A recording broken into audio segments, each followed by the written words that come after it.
بسم اللہ الرحمن الرحیم۔ السلام علیکم۔ مشہور ہے کہ کسی زمانے میں بغداد میں ایک ماہر بڑھئی رہتا تھا۔ عمر کے آخری حصے میں اس نے ایک خوبصورت ممبر بنایا۔ جو بھی اس ممبر کو دیکھتا اس کی خوبصورتی کو دیکھتے ہوئے دانتوں میں انگلیاں دبا لیتا، اور پھر اس ممبر کی شہرت پھیلنے لگی۔ اتنی پھیلی کہ بغداد میں آنے والا ہر امیر شخص اس بڑھئی سے کہتا کہ یہ ممبر مجھے فروخت کر دو، میں اسے فلاں مسجد کو عطیہ کروں گا۔ لیکن بڑھئی کا ہمیشہ ایک ہی جواب ہوتا کہ نہیں جناب، یہ ممبر مسجد اقصیٰ میں سجے گا۔ لوگ تعجب سے جواب دیتے کہ مسجد اقصیٰ تو عیسائیوں کے قبضے میں ہے۔ بڑھئی سب کی باتیں سنتا رہتا، پھر ایک ہی جواب دیتا، میرا بس اتنا ہی کام تھا، میں ایک فنکار ہوں اور میں ممبر بناتا ہوں۔ کوئی بہادر شخص اٹھے گا اور القدس کو واپس حاصل کرے گا، اور یہ ممبر اس کی زینت بنے گا۔ ممبر کی کہانی شہر میں بچے بچے کی زبانی پر آ چکی تھی۔ پھر یہ کہانی ایک 7-8 سال کے بچے نے سنی، مگر وہ ممبر کی خوبصورتی سے زیادہ اس کے بنانے والے کے جذبے سے متاثر ہوا، اور پھر 40 برس بعد ممبر اسی بہادر کے ہاتھوں سے مسجد اقصیٰ میں نصب کیا گیا، جسے لوگ صلاح الدین ایوبی کے نام سے جانتے ہیں۔ صلاح الدین ایوبی کی پیدائش سن 1138 عیسوی میں کردستان میں ہوئی۔ آپ نسلاً کرد تھے۔ آپ کے والد کا نام نجم الدین ایوب تھا، جو قلعہ تکریت کے حاکم تھے۔ صلاح الدین ایوبی کا بچپن اور جوانی کا ابتدائی دور دشمن اور بلبک میں گزرا۔ آپ نے بلبک کے مدرسوں اور دمشق کی جامع مسجد میں تعلیم حاصل کی۔ 25 سال کی عمر تک سلطان نے گمنامی مگر پاکیزہ اور بے داغ زندگی گزاری۔ ابتدا میں صلاح الدین نور الدین زنگی کے ہاں ایک فوجی افسر تھے۔ صلاح الدین مصر کو فتح کرنے والی فوج کا حصہ تھے۔ اس فوج کے سپہ سالار آپ کے چچا شیر کو تھے۔ مصر فتح ہو جانے کے بعد صلاح الدین مصر کے حاکم مقرر کر دیے گئے، اور 570 عیسوی میں انہوں نے یمن میں فتح کر لیا، اور پھر سلطان نور الدین زنگی کی وفات کے بعد سلطان صلاح الدین ایوبی حکمرانی پر فائز ہوئے۔ صلاح الدین کی زندگی کا مقصد یہی تھا کہ بیت المقدس کو عیسائیوں سے آزاد کرایا جائے۔ وہی بیت المقدس جس میں رسول اللہ صلی اللہ علیہ وآلہ وسلم نے تمام انبیاء کرام کی امامت فرمائی، اور جہاں سے آپ عرش تک تشریف لے گئے۔ دراصل بیت المقدس تاریخی شہر یروشلم میں موجود ہے، جسے حضرت عمر بن خطاب نے 638 عیسوی میں فتح کیا تھا۔ اس کے بعد سے یروشلم اسلامی سلطنت میں شامل ہو گیا۔ اسلامی سلطنت روز بروز مضبوط ہوتی چلی گئی، اور یروشلم کی مسلم ثقافت اور آبادی والے شہر میں تبدیل ہو گیا۔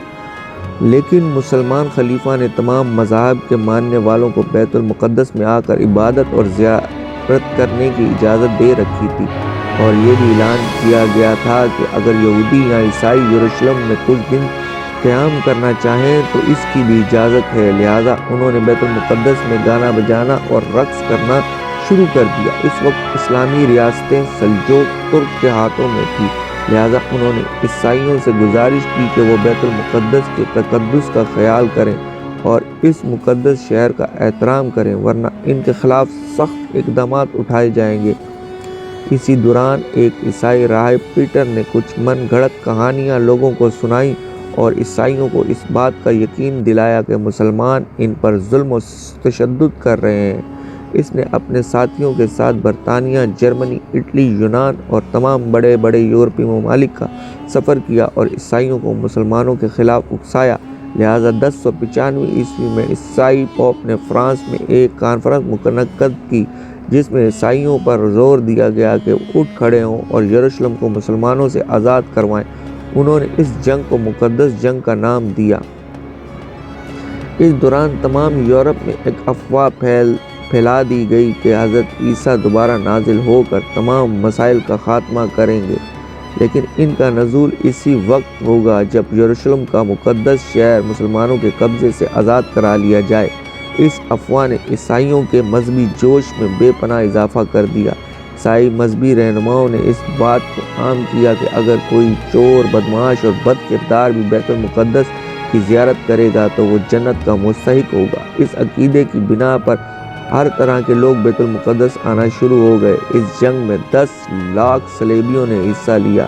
لہٰذا عیسائی فوج جتھوں کی شکل میں یروشلم بڑھنے لگی۔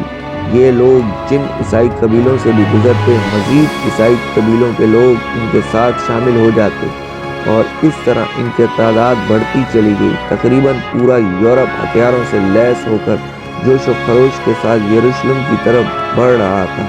جب یہ لوگ یروشلم پہنچے تو سلجوق فوج سے ان کا سامنا ہوا، لیکن 40 دنوں کے بعد اکثر سلجوقیوں نے ہتھیار ڈال دیے۔ مسلمانوں کے خون سے ہولی کھیلی گئی اور یروشلم میں داخل ہو گئے۔ مسلمانوں کی تاریخ کی کتابوں کے مطابق یروشلم کی گلیاں ٹخنوں تک خون میں ڈوبی ہوئی تھیں۔ پورے شہر میں مسلمانوں کی لاشیں بکھری تھیں۔ بریت کا یہ عالم تھا کہ مسلمانوں کو ان کے گھروں کے چھتوں سے نیچے پھینک دیا جاتا اور انہیں زندہ جلا دیا جاتا تھا۔ تاریخ میں ایسے ظلم و بریت کہیں دیکھنے کو نہیں ملتی۔ مسجدیں مسلمانوں کے خون اور کٹی ہوئی گردنوں سے بھری ہوئی تھیں۔ 8 دنوں کے اس محاصرے میں تقریباً 60,000 مسلمان قتل کیے گئے۔ شہر کو فتح کرنے کے بعد عیسائیوں نے پوپ کو یہ خبر سنائی کہ ہم نے شہر فتح کر لیا ہے اور ہم نے مسلمانوں کا ایسا خون بہایا ہے کہ جب ہم حضرت سلیمان کی عبادت گاہ میں داخل ہوئے تو ہمارے پاؤں مسلمانوں کے خون میں دھسے ہوئے تھے۔ یروشلم پر عیسائیوں کے قبضے کے بعد پوری مسلم دنیا پریشان تھی، لیکن خلیفہ اتنا کمزور تھا کہ کچھ نہ کر سکتا تھا۔ جلد ہی یروشلم پر قبضہ کرنے والے عیسائی فوج کو پورے یورپ کا سہارا مل گیا اور انہوں نے فلسطین، شام اور اردن کے علاقوں پر بھی قبضہ کر لیا، جہاں بے دریغ مسلمانوں کا قتل عام ہوا۔ عورتوں کی عصمت دری کی گئی۔ طرابلس میں مسلمانوں کی عظیم لائبریری کو جلا دیا گیا، جہاں فلسفہ اور سائنس کے موضوعات پر تقریباً 19 لاکھ کتابیں موجود تھیں۔ لیکن ہر عروج کو ایک دن زوال ہے، لہذا حالات اس وقت کروٹ لی جب صلاح الدین ایوبی مصر کے حاکم بنے۔ سن 1186 میں عیسائیوں کی ایک فوجی جتھے نے رجال کی رہنمائی میں مدینہ پر قبضے کی غرض سے حجاز مقدس پر حملہ کر دیا۔ تب صلاح الدین ایک لشکر لے کر فوراً رجنالڈ کے تعاقب میں نکلا اور حطین کے مقام پر دونوں آمنے سامنے ہو گئے۔ 1187 عیسوی کو حطین کے اس مقام پر تاریخ کی ایک خوفناک جنگ لڑی گئی، جس میں سلطان نے دشمن کے لشکر پر ایسا آتشگیر مادہ ڈلوایا کہ زمین پر آگ بھڑک اٹھی۔ نتیجہ یہ ہوا کہ 30,000 عیسائی ہلاک ہوئے اور اتنے ہی قیدی بنا لیے گئے تھے۔ رجنالڈ گرفتار ہوا اور سلطان نے اپنے ہاتھ سے اس کا سر قلم کیا۔ حطین کی یہ خبر آگ طرح عیسائی دنیا میں پھیل گئی اور پورے یورپ میں صلاح الدین کا خوف بیٹھ گیا، جس نے مٹھی بھر مسلمان لشکر کے ذریعے 60,000 عیسائیوں کو دھول چٹا دی۔ حطین کی فتح کے بعد سلطان نے بیت المقدس کی طرف رخ کیا اور ایک ہفتے کی خونریز جنگ کے بعد عیسائیوں نے ہتھیار ڈال دیے۔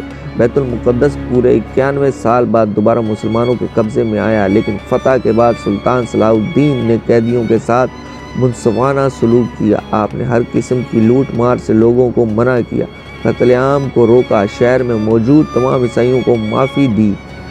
رحم دل سلطان نے فدیے کی نہایت ہی معمولی رقم مقرر کی اور جو لوگ وہ ادا نہ کر سکے انہیں بغیر فدیہ کے چھوڑنے کی اجازت دے دی۔ سلطان نے جس طرح عیسائیوں اور یہودیوں سے برتاؤ کیا تھا، اس سے اس نے مغرب کے لوگوں کے دل جیت لیے، لیکن یورپ کے صلیبی حاکموں کو شکست منظور نہ تھی، لہٰذا انہوں نے لڑائی کی تیاریاں شروع کر دی۔ جرمنی، اٹلی، فرانس اور انگلستان سے فوجیں فلسطین روانہ ہوئیں۔ انگلستان کا بادشاہ رچرڈ شیردل فوج لے کر فلسطین پہنچ گیا۔ مسیحی دنیا نے اس سے پہلے اس قدر لاتعداد فوج ابھی تک فراہم نہ کی تھی۔ یہ عظیم الشان فوج عکا کی بندرگاہ پر کھڑی تھی۔ انہوں نے عکا کو فتح کر لیا۔ عکا کی فتح کے بعد صلیبیوں نے فلسطین کی بندرگاہ اسقلان کا رخ کیا، جہاں صلاح الدین ایوبی سے ان کا 12 مرتبہ مقابلہ ہوا ہے۔ اس مقابلے میں سلطان نے جواں مردی اور بہادری کی مثالیں پیش کیں، لیکن چونکہ کسی بھی مسلمان حکومت اور خاص کر خلیفہ بغداد سے کوئی مدد نہ پہنچی، لہذا سلطان کو پیچھے ہٹنا پڑا، اور اس دوران میں سلطان نے بیت المقدس کی تیاریاں مکمل کیں، کیونکہ اب صلیبیوں کا اگلا نشانہ بیت المقدس تھا۔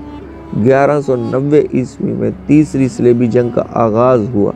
جس میں سلطان کے مختصر سے لشکر نے یورپ کی عظیم فوج کا بڑا جرأت مندی سے مقابلہ کیا۔ جب فتح کی کوئی امید باقی نہ رہی تو صلیبیوں نے آخر کار صلح کی درخواست کی۔ مورخین نے لکھا ہے کہ جنگ کے دوران بادشاہ رچرڈ شیردل اور سلطان صلاح الدین کا آمنا سامنا ہوا۔ سلطان کے ایک ہی وار سے رچرڈ کا گھوڑا گر پڑا اور وہ مر گیا۔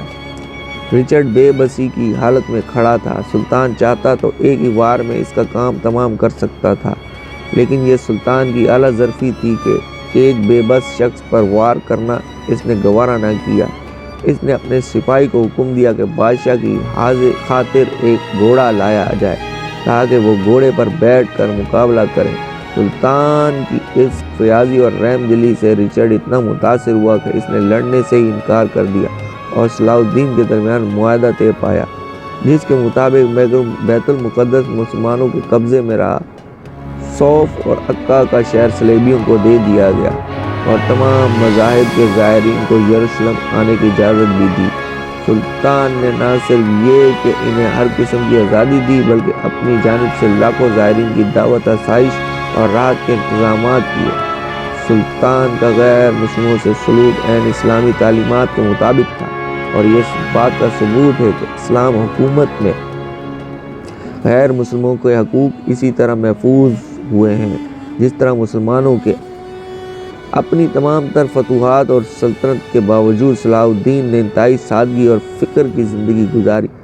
5 امیر ترین سلطنت یعنی شام، ایران، مصر، حجاز اور یمن کا مالک ہونے کے باوجود ان کا اپنا کوئی گھر نہیں تھا۔ پوری زندگی عام سپاہیوں سا لباس پہنا۔ زہد کا یہ عالم تھا کہ ان کے پاس کوئی زمین یا جائیداد تک نہ تھی۔ پوری زندگی حج کی تمنا میں کاٹ دی، مگر مالی تنگی اور غربت میں آپ کو اتنا وقت تک نہ ملا کہ بیت اللہ تک کا سفر کر سکیں۔ سن 1193 عیسوی میں 55 سال کی عمر میں آپ کی وفات ہوئی۔ وفات کے بعد آپ کے گھر سے صرف 47 درہم برآمد ہوئے۔ اس رقم سے ان کی تدفین تک نہیں ہو سکتی تھی، چنانچہ آپ کے کفن و دفن کے خراجات دمشق کے قاری نے اپنی جیب سے ادا کیا۔ آج وہی سرزمین شام اور سرزمین قدس جہاں پر مسلمانوں پر مظالم کے پہاڑ توڑے جا رہے تھے، یہ سرزمین آج پھر سے ادھر ادھر نظر دوڑا کر کسی صلاح الدین ایوبی کا انتظار کر رہی ہے۔ تمام امیدوں کے باوجود بھی کسی سلطان کی آمد دکھائی نہیں دیتی۔ القدس جو آج بدقسمتی سے پنجہ یہود میں جکڑا ہوا ہے، آج سلطان مفتوح بیت المقدس